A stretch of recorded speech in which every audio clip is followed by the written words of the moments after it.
اموات جو بچوں کے ہوتے تھے اس میں اضافہ ہوتا جا رہا تھا.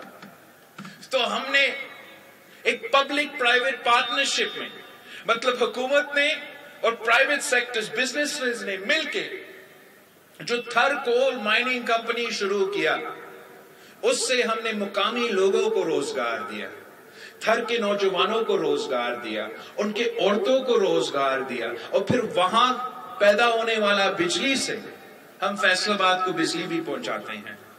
آپ کے ہاں بھی ایسے بہت سے موقع ہیں.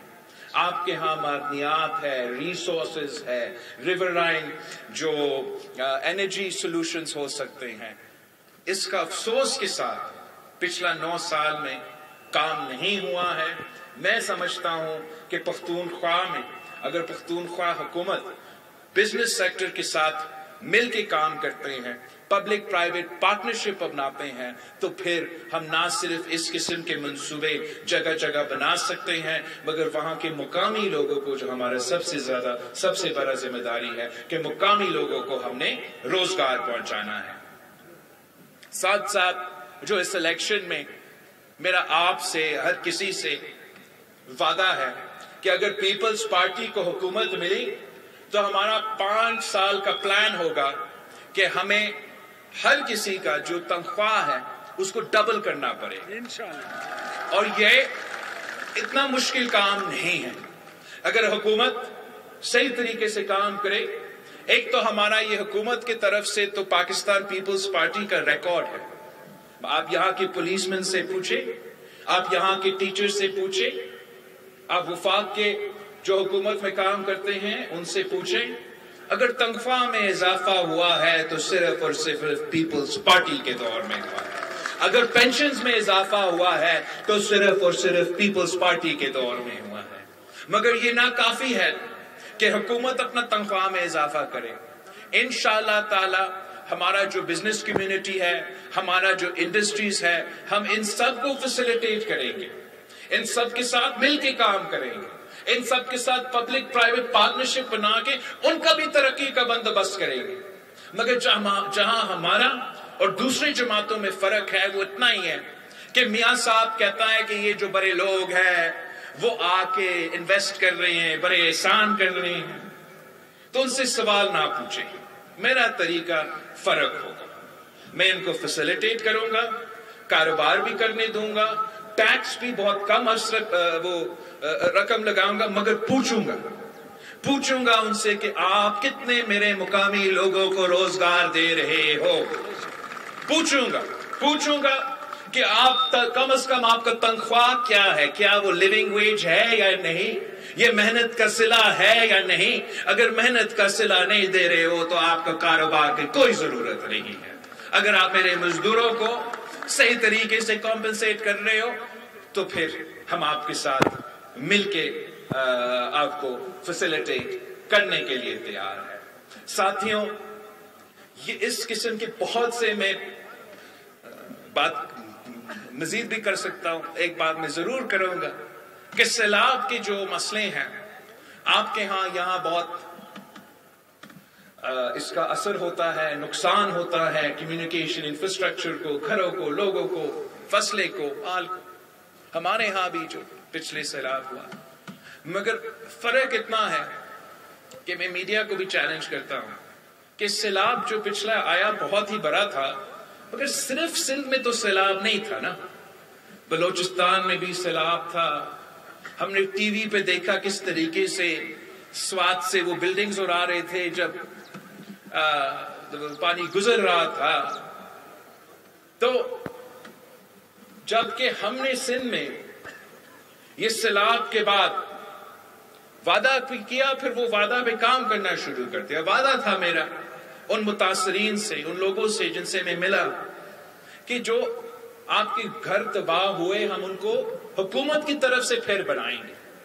اور ہم نے نہ صرف 20 لاکھ گھر بنانے کا سلسلہ شروع کر دیا ہے, مگر اپنا زمین اپنا مکان کا ہمارا پروگرام ہے.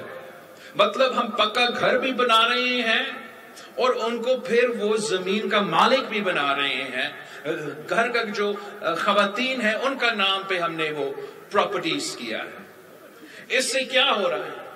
اس سے وہ لوگ جن کی پورا زندگی تباہ ہوا تھا سیلاب کی وجہ سے، وہ ایک بار پھر اپنے پاؤں پہ کھڑے ہو رہے ہیں۔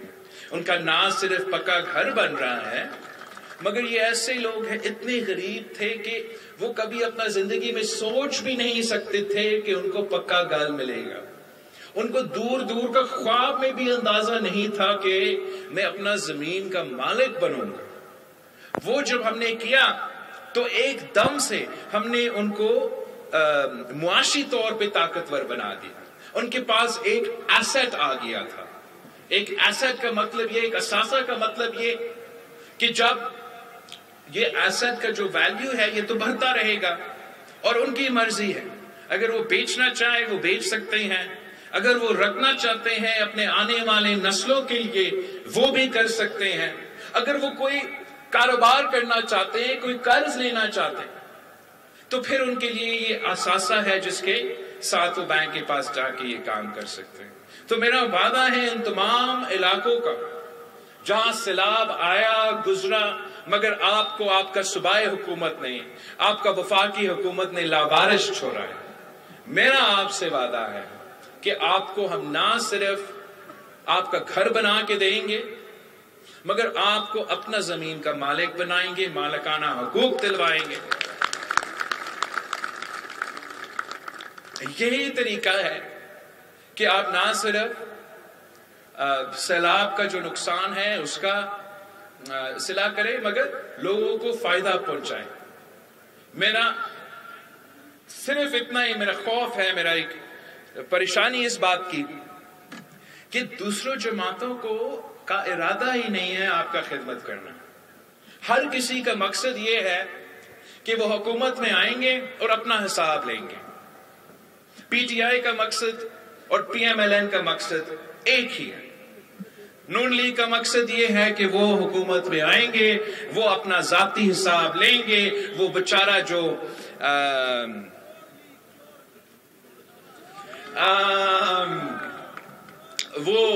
سپرنٹینڈنٹ تھا بیچارہ جیل کا، اس کا بھی حساب لیا جائے گا، پتہ نہیں کس کس کا حساب لیا جائے گا۔ اور خان صاحب بھی جیل میں آج کل پڑا ہوا ہے۔ مجھے ویسے مزہ نہیں آتا کہ جب کوئی اس حالت میں ہو تو ان پہ تنقید کرے، مگر سیاسی سوچ اس کا یہی ہے کہ اگر اس کو کسی نہ کسی طریقے سے ویسے نظر نہیں آ رہا ہے کہ اس کو موقع ملے گا، مگر اگر خدا نہ خواستہ کسی طریقے سے موقع ملا تو اسی نے حساب لینا ہے۔ اب اگر ہر کسی نے صرف اپنا ہی سوچنا ہے اور اپنا حساب لینا ہے تو پاکستان کا عوام کا کیا ہوگا؟ میرا نظر میں خان صاحب کی حکومت اور پی ڈی ایم کی حکومت میں مسئلہ یہ تھا کہ حکومت عوام پہ عوام کے مسائل حل کرنے کے بجائے اپنے ذاتی دشمنیاں میں اور انا کی مسئلے میں پڑا ہوا تھا۔ میں آپ سے وعدہ کرتا ہوں، اور ان کو بھی یہ سننا چاہیے، نون لیگ والوں کو، پی ٹی آئی والوں کو، کہ میرے آپ سے، آپ دونوں سے کوئی مسئلہ نہیں ہے۔ میں نے صرف اپنا عوام کا خدمت کرنا ہے۔ جو بھی اس میں رکاوٹ بنے گا، جو بھی اس میں رکاوٹ بنے گا، ہمارا آپ سے وہ مسئلہ ہوگا۔ ویسے تو پیپلز پارٹی جیسے جماعت کا کوئی سیاسی مخالف ہے ہی نہیں۔ میں اپنے لیے ایسے نہیں سوچتا ہوں کہ فلاں جماعت میرا سیاسی مخالف ہے، فلاں جماعت میرا سیاسی مخالف ہے۔ میں قائد عوام شہید ذوالفقار علی بھٹو کا نواسا، شہید محترمہ بینظیر بھٹو کا بیٹا ہوں۔ ہمارا پیپلز پارٹی کا مخالف یہ مہنگائی ہے، پیپلز پارٹی کے مخالف یہ غربت ہے۔ سبسکرائب کریں اور بیل دبائیں تاکہ کوئی خبر رہ نہ جائے۔